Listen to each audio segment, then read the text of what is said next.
Jane Eyre by Charlotte Brontë. Chapter 6. The next day commenced as before, getting up and dressing by rushlight, but this morning we were obliged to dispense with the ceremony of washing. The water in the pitchers was frozen. A change had taken place in the weather the preceding evening, and a keen northeast wind, whistling through the crevices of our bedroom windows all night long, had made us shiver in our beds, and turned the contents of the ewers to ice. Before the long hour and a half of prayers and Bible reading was over, I felt ready to perish with cold. Breakfast time came at last, and this morning the porridge was not burnt. The quality was eatable, the quantity small. How small my portion seemed! I wished it had been doubled. In the course of the day I was enrolled a member of the 4th class, and regular tasks and occupations were assigned me. Hitherto I had only been a spectator of the proceedings at Lowood. I was now to become an actor therein. At first, being little accustomed to learn by heart, the lessons appeared to me both long and difficult. The frequent change from task to task, too, bewildered me, and I was glad when, about 3 o'clock in the afternoon, Miss Smith put into my hands a border of muslin 2 yards long, together with needle, thimble, etc., and sent me to sit in a quiet corner of the schoolroom, with directions to hem the same. At that hour most of the others were sewing likewise, but one class still stood round Miss Scatcherd's chair reading, and as all was quiet, the subject of their lessons could be heard, together with the manner in which each girl acquitted herself, and the animadversions or commendations of Miss Scatcherd on the performance. It was English history. Among the readers I observed my acquaintance of the veranda. At the commencement of the lesson, her place had been at the top of the class, but for some error of pronunciation, or some inattention to stops, she was suddenly sent to the very bottom. Even in that obscure position, Miss Scatcherd continued to make her an object of constant notice. She was continually addressing to her such phrases as the following: "Burns," such it seems was her name. The girls here were all called by their surnames, as boys are elsewhere.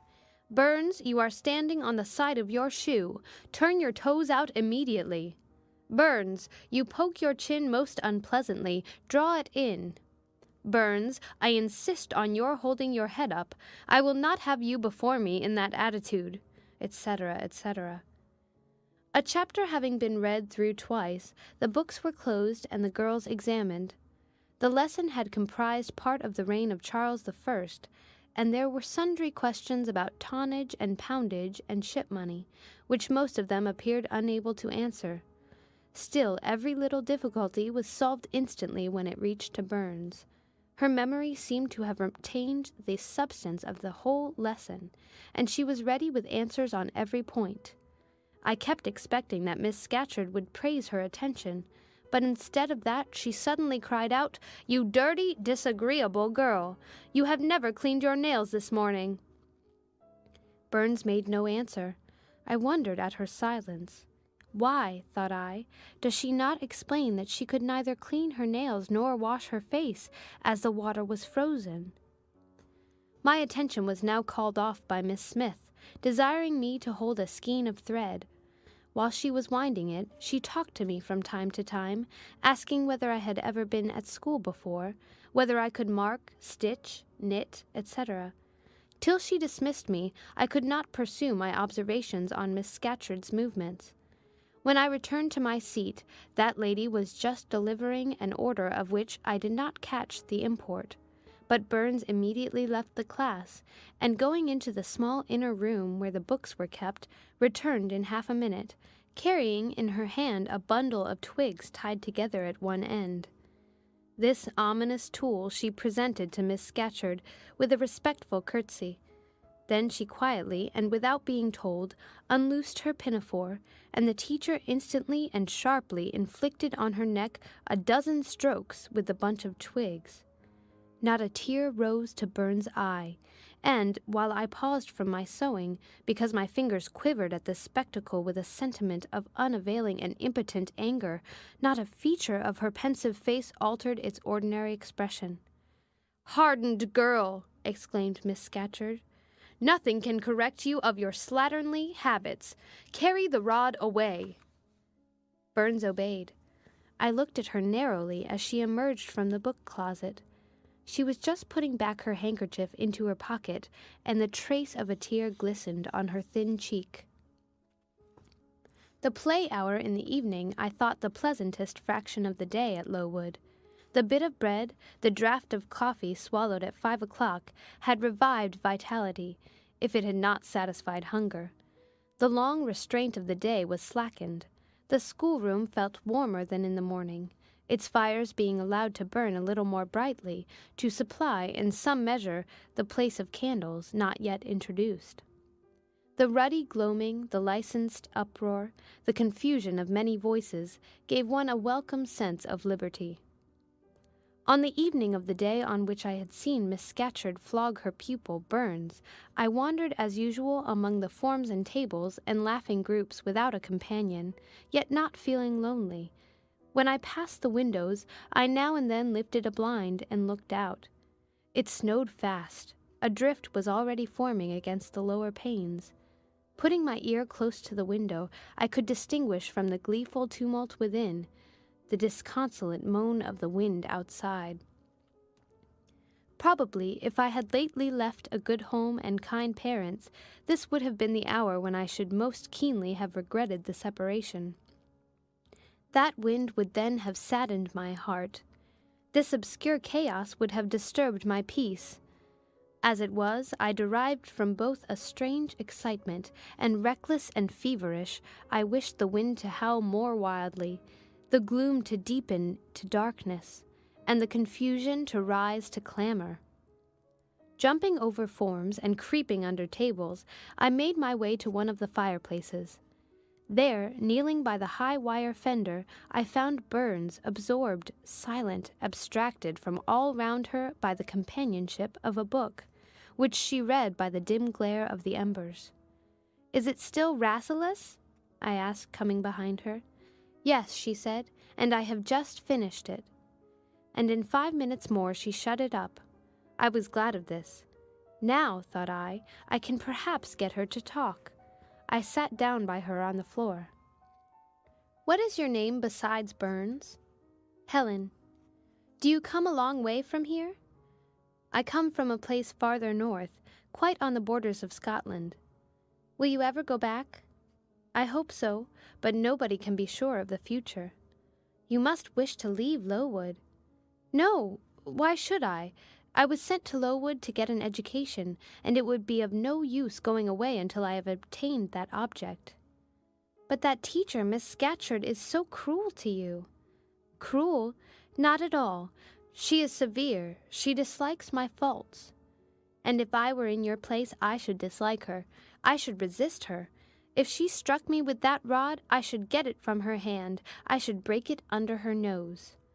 "Probably you would do nothing of the sort. But if you did, Mr. Brocklehurst would expel you from the school. That would be a great grief to your relations. It is far better to endure patiently a smart which nobody feels but yourself, than to commit a hasty action whose evil consequences will extend to all connected with you.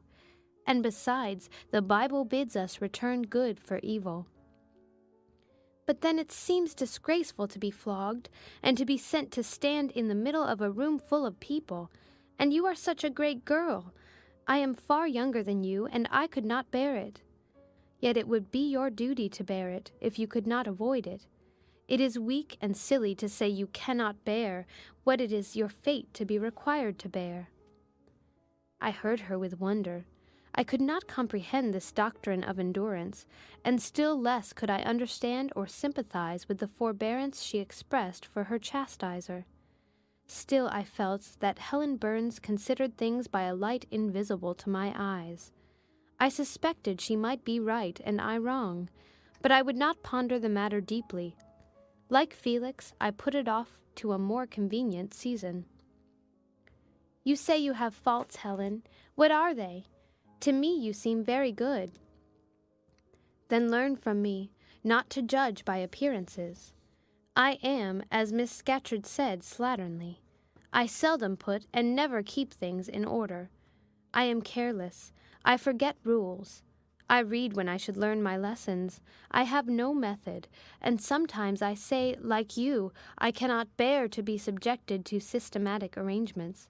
This is all very provoking to Miss Scatcherd, who is naturally neat, punctual, and particular.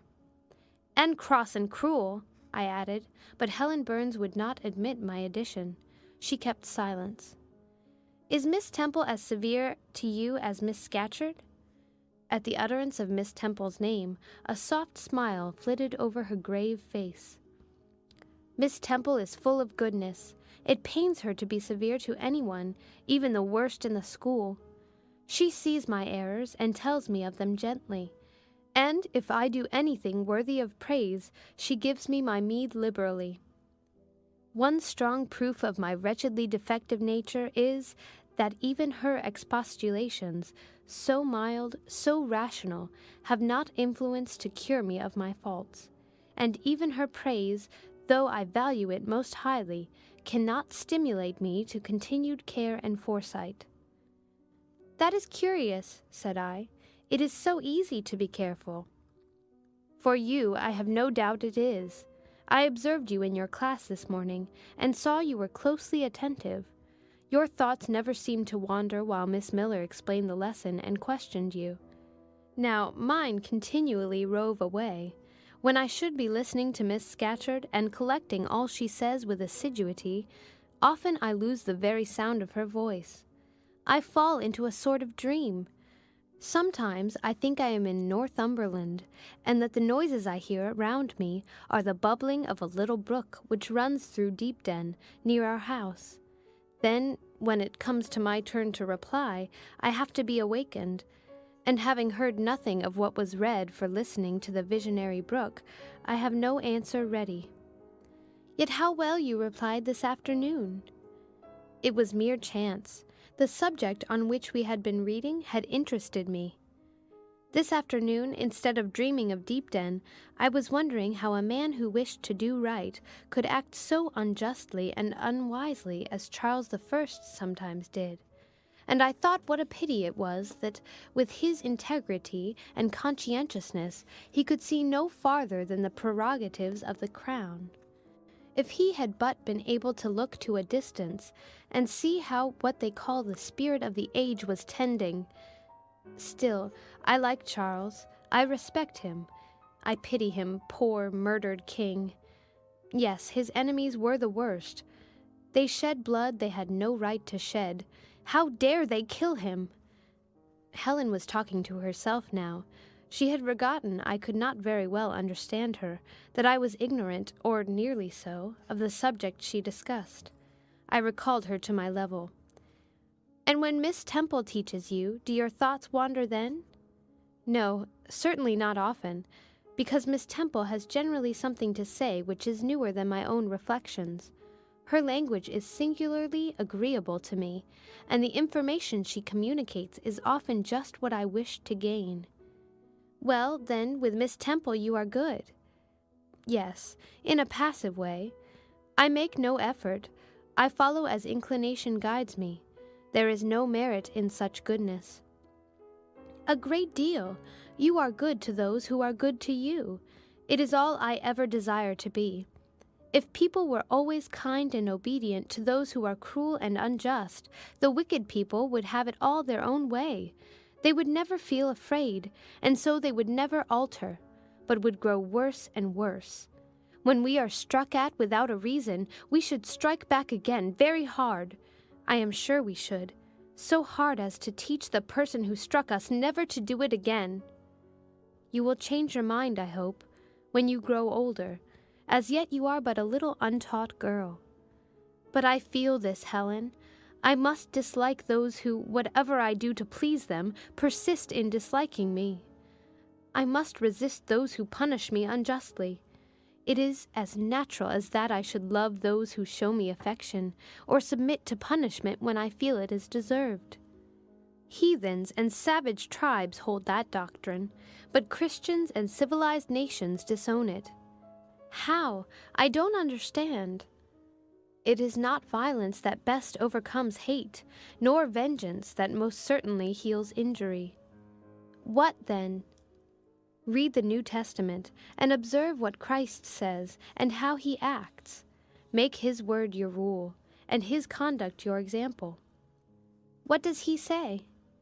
Love your enemies, bless them that curse you, do good to them that hate you and despitefully use you. Then I should love Mrs. Reed, which I cannot do. I should bless her son John, which is impossible. In her turn, Helen Burns asked me to explain, and I proceeded forthwith to pour out, in my own way, the tale of my sufferings and resentments. Bitter and truculent when excited, I spoke as I felt, without reserve or softening. Helen heard me patiently to the end. I expected she would then make a remark, but she said nothing. "Well," I asked impatiently, "is not Mrs. Reed a hard-hearted, bad woman?" "She has been unkind to you, no doubt, because, you see, she dislikes your cast of character, as Miss Scatcherd does mine. But how minutely you remember all she has done and said to you! What a singularly deep impression her injustice seems to have made on your heart! No ill usage so brands its record on my feelings. Would you not be happier if you tried to forget her severity, together with the passionate emotions it excited? Life appears to me too short to be spent in nursing animosity or registering wrongs. We are and must be, one and all, burdened with faults in this world, but the time will soon come when, I trust, we shall put them off in putting off our corruptible bodies. When debasement and sin will fall from us with this cumbrous frame of flesh, and only the spark of the Spirit will remain. The impalpable principle of light and thought, pure as when it left the Creator to inspire the creature. Whence it came it will return, perhaps again to be communicated to some being higher than man, perhaps to pass through gradations of glory, from the pale human soul to brighten to the seraph. Surely it will never, on the contrary, be suffered to degenerate from man to fiend. No, I cannot believe that. I hold another creed, which no one ever taught me, and which I seldom mention, but in which I delight and to which I cling. For it extends hope to all. It makes eternity a rest, a mighty home, not a terror and an abyss. Besides, with this creed, I can so clearly distinguish between the criminal and his crime.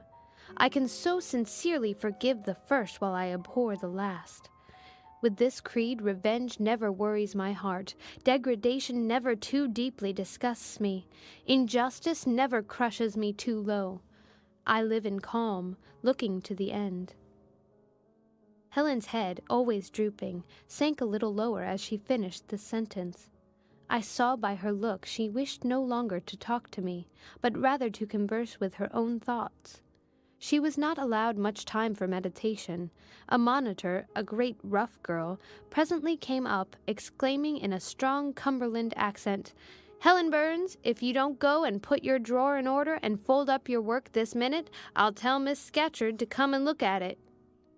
Helen sighed as her reverie fled, and getting up, obeyed the monitor without reply as without delay.